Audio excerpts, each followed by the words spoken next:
Hi, everybody. My name is Jason, and I'm with Yahuwah and the Torah channel, and I thank you guys very much for being a part of this reading, part of this amazing book that is a part of Yah Scriptures. And Yah Scriptures is a book that has 103 books in it. It has the full Apocrypha, all the hidden books, and it has all of the regular Tanakh and the Besorah.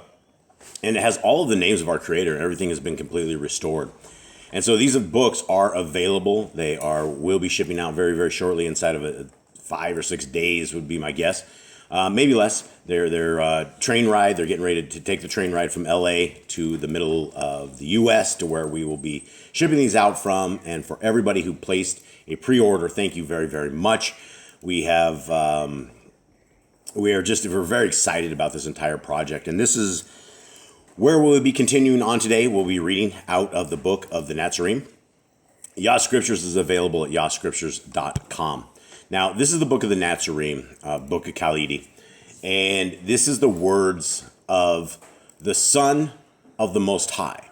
And most of you know him as Jesus Christ, Jesus the Christ, or most don't know him by his Hebrew name. His Hebrew name is Yahushua, and that means Yah saves, Yah with us. And there's also a short name of it, which is Yeshua, and that's just a short version of Yahushua. And Yeshua means salvation. So the creator of the universe sent his son, and his name was salvation. And in the words of our Messiah, we can gather and glean a tremendous amount of insight. What we get to see is we get to see the Torah walked out. We get to get some understanding that we've never ever had before. And so as we are rolling through this reading, those of you who do not know, we sport 9 pit bulls around us, and they live around us, as well as we live in a tropical jungle. So you'll be hearing birds in the background, you'll be hearing popping noises on my roof, and you'll probably be hearing my pit bulls. And so I'm sorry that if any of those distract you, I apologize for that right now. So here we are, guys. This is into, I think, the 4th part of this series that we're reading, and we will finish up this chapter today. 26, and the very first word is Yahushua, which is the Hebrew name of the Son, and that is in Paleo Hebrew right there. Fortify yourselves with the knowledge of truth as I have imparted it to you. Rejoice in the knowledge that you stand within its everlasting light. And the knowledge of truth is the Torah. That is what there's no other understanding. The knowledge of truth is that we should come and we should walk the Torah as our Messiah walked the Torah. And its everlasting light is truly that, because when our souls depart from our bodies, that's the last that we have. And we will either stand with our Creator and the Son, or we will be forever taken to a part of doom where there is no gloom, and where it's something that we want to get out of, but we won't be able to get out of. And so the knowledge that we're supposed to rejoice in that Messiah is talking about is that we have the Torah before us. We have our priest, who is Jesus the Christ, Yahushua, and we have it right before us. We've been given it to us at the end of time. I believe we are at the end of days or close to it. Maybe not my lifetime, but very, very close, based upon the events that are all around us. So continuing on. The Talmudian is another word for disciples. The Talmudian said, Adonai, we are grateful for what you give us. We know each of us is a part of the everlasting Ruach, which is spirit. We have truly found truth and see it more clearly than others. We are children of the light and of the Ruach, even as we are children of the Father. None of us can ever repay you, for we have been given treasure beyond riches. Only the Father of the Shamayim can provide proper recompense for your labors among men. Now, this is a huge thing that, people realize and are very thankful that Messiah came. And you can see this in these words, that the people are just, wow, we are so glad we have found this truth. We are so glad to have this. And this same truth is the truth that we can all have today because we have scriptures before us. Back in these guys' days, the scriptures they had, where they had the Torah and they had the prophets, they had the scrolls, and they had the priests who would read them to them. But now we have the entire picture. We have a scriptures that we can get all of our normal books on. We have the Apocrypha, and it tells us the full story of what is there. So we truly have found the light. And this light is very exciting, because as we understand that the Torah was built for mankind so that it could help us rule our lives and help us to find things in sync with our Creator. And we have been given this light. We've been given our Messiah. We've been given the scriptures. And so we are in a very exciting time where we have all of this. And these guys were very thankful to our Messiah for his walk. And that's exciting to hear that people were excited to have him. And we're just really thrilled that, this is what their comments were. 28. At this time, Yahushua was teaching his Talmudim at a place apart, for he was still wary of the people. But he and his Talmudim went among them to earn their bread. Yahushua healed many, but to his Talmudim he said, I have not come to strengthen the bodies of men, but the Ruach. For if man is wholesome in Ruach, he is wholesome in body. It is better to treat the man than the disease. One day a Talmud returning from his labor said to Yahushua, Adonai, we work all day and scarcely sleep at night. Yet when we tell of your teachings, we are abused and mocked by the people. Where is the benefit in this? Should we not be treated otherwise? Yahushua said, when I was a boy, the poor would gather about my mother's door, for she always had an extra loaf in the oven for them. One day, a beggar, having been fed often and now perhaps considering it his entitlement, found fit to scold her. For this day she was not well, and therefore slow. She, not being used to this, began to weep. So I say unto you, do not let the talk of thoughtless tongue perturb you, for this is only a foretaste of what is to come. These things are a refining process of the Ruach. Therefore rejoice in the benefit rather than sorrow for the hurt. So these are some very profound things our Messiah is talking about right here. So profound that, we really should talk about this, and we're going to run into things. This particular piece is about when we are talking to people about our Messiah, talking to people about the Torah, we're talking to people about the kingdom to come, and they laugh at us, right? They make us feel like idiots. They scoff. And for all of us who've lived here on YouTube, it is that you have billions of people in different religions, and they come and they laugh at you. They're like, oh, you want to keep the laws of our Creator.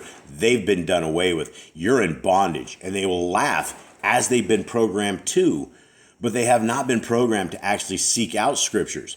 And so when we are getting destroyed, beat, our hearts are getting annihilated, Messiah says, this is what it is. And he gave you an example, gave us an example of his mother and how their life was. And this was an amazing thing, that Messiah's mother was making bread for the poor. That was just an amazing thing to hear that we don't hear in regular scriptures. And so he says, don't think anything of it. Don't think of these thoughtless tongues, because these people out there, they're out to hurt you. They're out to harm you. They're out to harm your soul. And we don't need to think anything of it, right? These are from words of our Messiah. Let it go off our backs like water. For when my mother cried, I said to her, dry your eyes and be happy, for now you can perform your charitable acts to perfection. Had those who stood about the door praised you, the deed would have been less worthy, having been done for their praise and therefore not entirely out of charity. Many do good works because it increases their self-esteem, but charity is not giving the bone to a hungry dog, but giving them meat when hungry yourself. So he continues on, and we even have a lesson that his mother probably learned out of the words of Messiah. And it's about that when we're giving, we don't want the left hand to know what the right hand is doing. We want to just be very much giving, and we don't want to give for praise. That's why when we are supposed to, when we're doing this stuff, praying, we do it in secret. When we're giving, we don't do it for the benefit of the people. All of these things we've always been told to do because our Creator sees what we do. He knows what we do. That's who we need to get our esteem from. We don't need it from man. We shouldn't be doing it to get a pat on the back, and we should be doing all of this charity work in silence. So that the people don't see this, and people give glory to our Creator. And anytime people say, hey man, you're doing a great job, congratulations, it's all glory to our Creator. For every breath that we have, for everything that we are, without our Creator's hand, we're nothing. We're merely not even created. 34. Andre said to Yahushua, if we give all we have to the poor, they will grow fat and slothful, preferring the life of beggary to one of toil. Yahushua said, charity is giving a hand to a blind man, or soothing the words of those smitten by the Ruach, strengthening the sword of Kai. It is good to help those in distress of those who cannot help themselves. But sometimes giving does more harm than good. Many give because it eases their conscience or raises their self-esteem. Such giving is not goodness. But when giving entails self-sacrifice, then it is better to give than to receive. For the benefit lies in the sacrifice made and not in the thing bestowed. So huge words, right? All about the things about charity, right? It's giving a hand to the blind man, soothing the wounds of those smitten, right? There's a tremendous amount of things that are considered charity, not just giving money, right? You're helping those who cannot help themselves. So there's a lot to be said when it comes to charity and about what we should and what we shouldn't do. And Messiah continues on with this. A rich man was going away, so he gave a purse of silver to each of his 2 servants so they could keep themselves while he was away. One servant spent the money on merchandise while he hawked around the city, and by being thrifty, was able to recover the silver with sufficient over to buy a stall and then a shop. When the master returned, he said to the man, such effort should not go unrewarded, and made him a gift of the silver. The other servant, having the purse of silver, began to spend it on pleasure and a life of ease. So when the master returned, there was nothing left. This angered the master after seeing how hard the other had toiled. So he demanded repayment of the silver. When this could not be done, he enslaved the man. The improvident servant was unable to understand why the other had been given a gift and freedom, while he was enslaved for being unable to repay. Why he who had a gift was given more. Yet I say to you, this is the way of the Father, who gives trusteeship of earth's bounty to his children. Likewise, there are many talents of spiritual gold which are greater than any earthly silver, but these many choose to bury in the ground. For them the day of accounting must surely come. And this is, we've heard the same story in scriptures before. We've definitely heard it where it talks about almost exactly the same. And I think Messiah had 15 or 20 different ways, maybe more, of telling the same parable, same story in different ways that people are able to get it. And that is why he talks about things in parables. And this is the understanding of this particular piece, is that our Creator gives us things that we need to be accountable for. When we have a house over our head, when we have the ability to talk, when we have enough money to eat, even if we don't have enough money to eat, even through the trials and tribulations, we have loyalty to our Creator that we need to seek those who should be in the kingdom or that need to hear about the kingdom. Everybody in the world should have the opportunity to choose our Creator or to choose the ways of Hasatan. Simply by not choosing our Creator and choosing his path, by default, that has chosen the other way.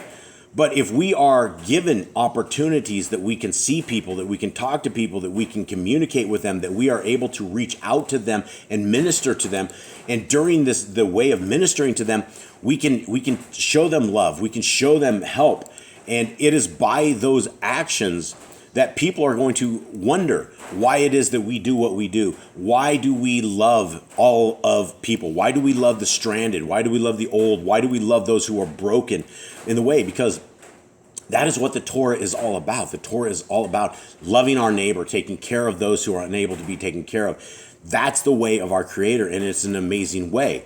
And so if our Creator has given us a life that is easy, even if it's not easy, we have a duty to him to be those people that are out there always reaching the people. wherever you go, whatever you do, in a coffee shop, in a donut shop, in a drive-through, you see somebody alongside the road with looking for change, right? Give them some love, sit with them, sit with those who are unable to come sit with you.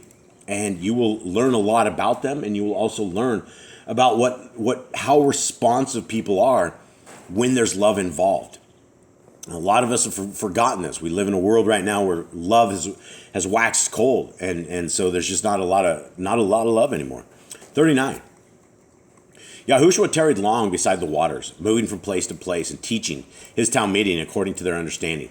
Some were like strong, well-plastered cisterns holding water without leaking a drop. Others could not retain all that was poured into them. Yahushua taught each only in accordance with his capacity, and some carried much more of his teachings than others. One day at eventide, Yahushua said, "Because you are wearied and your task seems endless, do not despair. What you do may be likened to a man down by the shore whose master has set him to the task of carrying water from the sea to fill a hole in the sand. The sea flows no less, neither does the land become flooded. When the master comes, the man says to him, 'This is a fruitless task to which I can see no end.' And the master replies, 'It is one which grows easier with time, and each day you are paid.'" So, amazing stories, right? Just a ton of understanding that we get from this, and then continuing on with this particular point. Two men, finding favor in the eyes of a sovereign, were promised high positions in a distant city, but had to find their own way. They set off together and stayed the first night at an inn where there were many attractions. One man spent the night in drinking and merriment. The other, finding an experienced traveler who knew the road, kept the night in his company. This second man learned that by going a particular way, he would avoid a thick forest of wild beasts, full of wild beasts, thorny thickets. He went to bed and awoke early, feeling refreshed, and went his way. The other man, being heavy-headed and sluggish, started late in the day. The early starter, heeding all that he had been told, came quickly to the city and enjoyed his rewards. The other became lost in the forest and was wounded by wild beasts. He wandered through swamps and fell down the precipice to die of weariness among the thickets. Now the thick forest is ignorance. The swamps are delusions. The precipice, the carnal desires which lure men to spiritual disaster. And the thorny thickets, tribulation and suffering, without which development is impossible. The experienced traveler is the Talmud of the light, and the man who reaches the city, one who listens to him. So this is going to, a way of understanding that talks about, a lot of things that seem like common sense, right? It would seem like you're going to a town. It doesn't seem like it shouldn't be a big deal. He gets sauced up. He goes out, and then he gets stuck in a forest. He goes falling down the side of mountains. He's stuck in swamps. And this is the same of our spiritual life. The thick forest is our ignorance. The swamps are our delusions, and the ignorance can come simply as by not reading scriptures. Ignorance is not bliss when we're standing in the fire. We will all be judged by the first 5 books of scriptures. So if we are stuck in the forest, it's our own ignorance. So to get out of the forest, we need to read scriptures. The swamps are the delusions, right? Once you get stuck in the forest of ignorance, all of a sudden you come to the conclusion that all food has been made clean, that Jesus, our Messiah, Yahushua, died so that the laws of our Creator are no more, right? Those are called the swamps of delusions, and they are all delusions because all food has not been made clean. Our Messiah did not come to get rid of the Torah. He came to fulfill it and walk it perfectly and show us that we possibly can, but he did not come to get rid of it. He says it. He says, "Not one jot or tittle of the Torah will ever be gone until heaven and earth have passed away." And heaven's still out there and earth's still out there. I can see them clearly out my window. So these are the words of our Messiah. 44. The Talmudian said, "Adonai, many people hear our words, but how many take them to heart and benefit? We are trying to bail out the sea with a shell." So all of this conversation, right? Messiah is talking to his disciples, and he's telling them about the guy who's trying to fill a bucket. It goes into the ocean and fills this hole up, and this is the same story, right? We're out there day after day after day. We're trying to get people to receive the message. We're talking to them. We're reading with them. We're doing everything possible that we can do this. And sometimes you just see the ocean, it's still out there, and you see the hole, and there's nothing in the hole. You're not making any progress because the water in the sand just keeps going down. You can't make enough trips out to the ocean and to the sand to keep enough water in there. It just keeps going down. And so our Messiah clearly says things that we need to understand. And the disciples, you can hear them in there's distress, right? They hear the words, but how many are taking them to heart? Messiah says, then you are learning patience and persistence in a good school. If a cloak is placed around a shivering man, his body becomes warm and is comforted. But if it is placed around a boulder, there is neither effect nor response. So we're talking, Messiah says the cloak, right? What are we talking about? The cloak is the word, the light. What we're doing, if we put this light around somebody that's shivering, somebody that's hurt and broken, issues, right? We can help them, right? They become warm. They become responsive to us. The same thing, right? If we're not witnessing to people, if we are not telling people about the kingdom to come, about the law, statutes, and commandments, then we're putting a cloak around a boulder. We're not going to bring boulders to the kingdom. We're not going to bring rocks to the kingdom. We're not going to have the wind decide that we can't convert the wind to anything. It's already Yah's. So continuing on, what our Messiah says that when it doesn't seem effective, when we're bailing the sea out with a shell, that's where we're learning patience and we're learning persistence in a good school, because the school is under the Torah. We know what the Torah says, and when people are rejecting the Torah, we come from the good school, so we know they're rejecting our Creator, and they're not rejecting us, they're rejecting our Creator. 46. Though I have told you, the days fly as though carried on the wings of swallows. Do not act as though the day's labor is all important and must be completed within the day. Doing this, you become less able to perform the task. For he who tries to reach out over the edge of his limitations falls into a pit and achieves nothing. And I will be one of the first to say, we come from the land of North America. And I don't think North America is like any other country that is out there in terms of the crazy work ethic that Americans have put to use.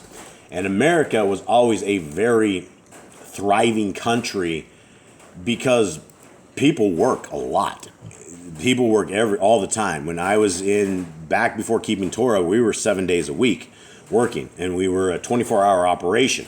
And so it's one of those things that we have to get through the task, But the message from Messiah is that if you are dwelling on the things you are unable to get through, you're not going to perform what you're able to perform, what you should be performing well. You're just sitting there worrying about things. There's nothing we can do. If we can't get through what we think needs to be done, Messiah says, don't stress on it. We need to do it as we are able to do it, and that's just yet more great wisdom from the mouth of our Messiah. Jacob, the Talmud said, if a man of unlimited wealth says, come and count silver pieces from sunrise to sunrise, and all the pieces counted will be yours, could the man counting be expected to sleep during the night? Yahushua replied, a man having much wealth is unlikely to do anything without purpose, and this would be in the counting. Could you count silver pieces from sunrise to sunrise and not make an error? Yahushua said, let none among you take the hand grips of my plow unless he is prepared to grasp them firmly and cut a deep furrow. Let none of you walk behind it unless prepared for weariness and sweat. There is no easy way for the plowman. The field is there, and he must cultivate it furrow by furrow. If he is careless, the grain yield will be poor. All right, going back to 48, this is about the rich man, right? This is about understanding rich men, understanding the jobs, and that, a person, it was, I don't know if this is a trick question, but the answer Messiah gave was a very logical one, in that if you know people who are rich, they don't waste their money. That's one thing. Most rich people are very ungenerous when it comes to the poor. They will donate to some tax haven and help something where none of the money ever gets to the people, but they just wouldn't have you do something for that. Now, 49 is the meat and potatoes, I think, of what we have read here, because a lot of you guys probably have never taken a hand grip of a plow. Technically, we have not taken a hand grip of a plow, but we have taken the hand grip of a 7 horsepower Ducati it feels like a horse pulling you on this thing. And we have just gone with a plow, and we have taken this thing through the middle of the jungle, and it's hard. This thing will rip you around. Like, it is not something easy. Even I'm a big fella. I'm a large individual that can handle my business just fine. This Ducati, the 7 horsepower, will definitely try to handle your business. You have, by the time you get done with a day, your shoulders and back and neck and everything, your feet, it's so hard to pull against something that's trying to just rip up soil, and you're doing it by hand. So when he's talking about this and taking the hand grips of his plow, guys, he is the plow, right? He's the plow. We have to be ready to grasp this.